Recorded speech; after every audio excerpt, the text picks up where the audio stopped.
Yun o, kamusta mga kalapatid, mga kapatid, mga kaburo ko to. Medyo mababa naman to. But it's okay.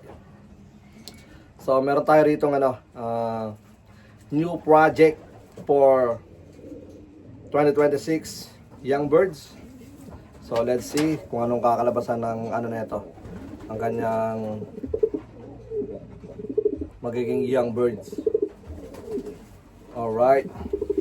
So, tingnan natin. Pinares natin to sa ating mga winner line.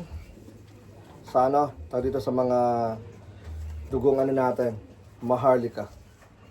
So this bird is Porch ba? Porchy? Basta yun na yung Porch. Hindi ko na tawag ka.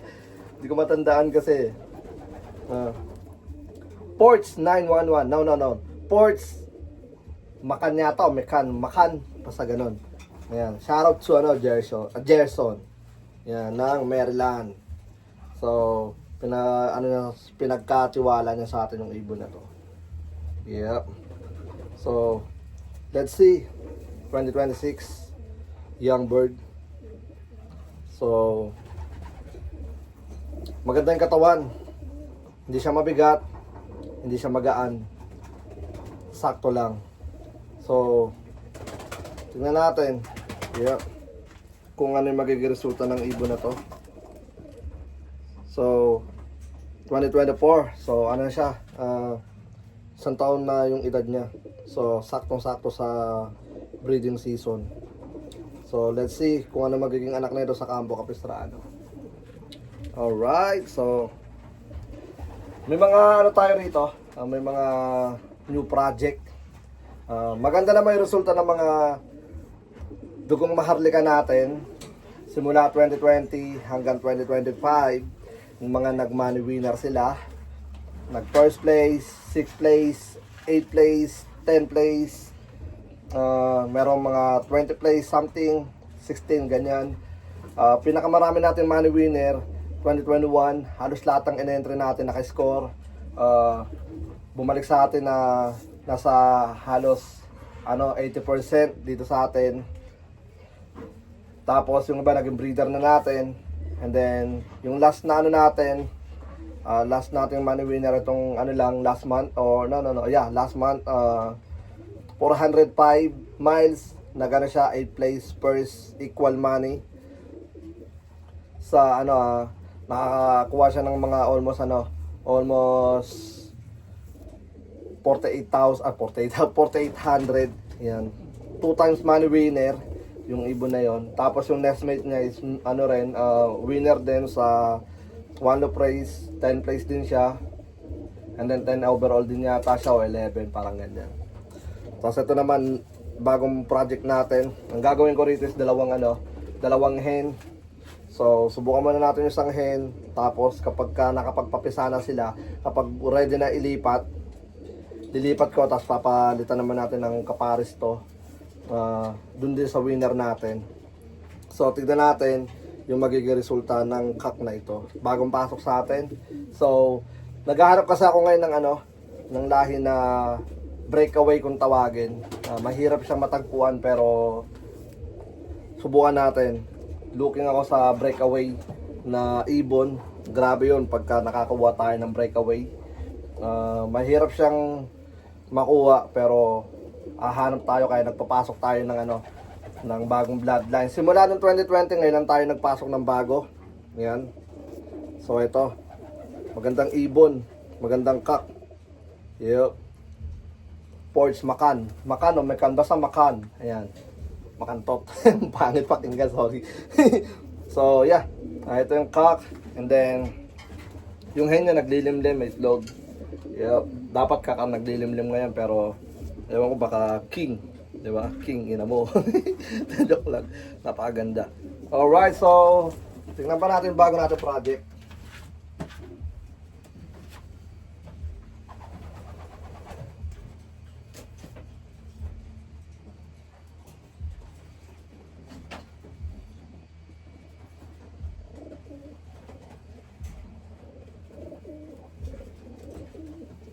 Alright. Ito naman, bagong project nakapares din sa natin. sa money winner bloodline natin, sa dugong maharlika natin. Yep, pero naglabas siya ng ano eh, naglugol siya ng 10 flights. So bata pa siguro to. Anong year ba na ito? No, 2022. Yeah. Nagbaba siya ng ano, ng 10 flights. But it's not a big problem naman. Ito naman ay galing ulit kay Gerson. Subukan natin, teka lang. Sinupun tayo bigla. Subukan natin mga galing kay Gerson. Yep. Alright, so itong line naman ito is may pasok ng ornat. So let's see kung anong ilalabas ng bagong bloodline dito sa atin. Yep. Pero tatawagin kong ano 'yon, Gerson line. Yep. Alright. So 96 FTCC 2022, yung isa naman 2024. So ito naman is almost 3 years old. Cock. Napakagandang cock. So base kay Ado. Pag may puti daw yung kuko is original na ornat niya yung lahi. Ewan ko, may nakapagsabi lang sa atin. Yep. Hindi, kukuha rin tayo dito ng dalawang first clutch sa isang hen, tapos dalawang first clutch sa ikalawang hen. Ganun din, kaparas din ng ating mga winner line. Yep. So let's see. Dapat magpapasok lang ako sa Waldo Press ng ilang peraso. Pero may bago tayong mga project. Siguro add lang tayo ng konti para sa mga new project natin. Kasi kailangan kong malaman yung resulta ng mga bagong pasok natin. Dahil kapag di ko sinubukan this year, isang taon na naman na aabutin, so matagal-tagal na naman. Yeah. Panahon na kasi, naghanap tayo ng breakaway. Ang maganda doon sa nakalipas na taon nating pag-iibon sa US, nakailang beses tayo nakapagpa-first, tapos 6th place. Lagi tayo kasama sa first drop at the final race. It's a good sign na maganda yung bloodline, but syempre para may kulang para sa akin. Maganda na yung consistent every year, nakaka-score, nakaka-parte, winner pulling winner, mga ganyan. So last year di tayo masyado na focus sa breeding kasi almost 2 years na tayong din na focus simula nung lumipat tayo rito. Pero kahit di tayo nakafocus, nagbibigay pa rin ng magandang resulta yung ating mga breeder. Yep. Maganda doon, di tayo nasa 0 taon-taon. So, mga bagong pasok sa atin, puro may white flights. So, let's see kung ano yung magiging resulta ng mga white flights. So, ang next na magiging kapares nito, yung ating maharlika na hen na nag first drop, first place. Tama ba yun? No, first drop, 6th place, 8 second behind sa first. Kaya pa rin siya, equal money pa rin siya. Yep. So papares ko to doon. Tapos yung isa naman, ipapares ko naman sa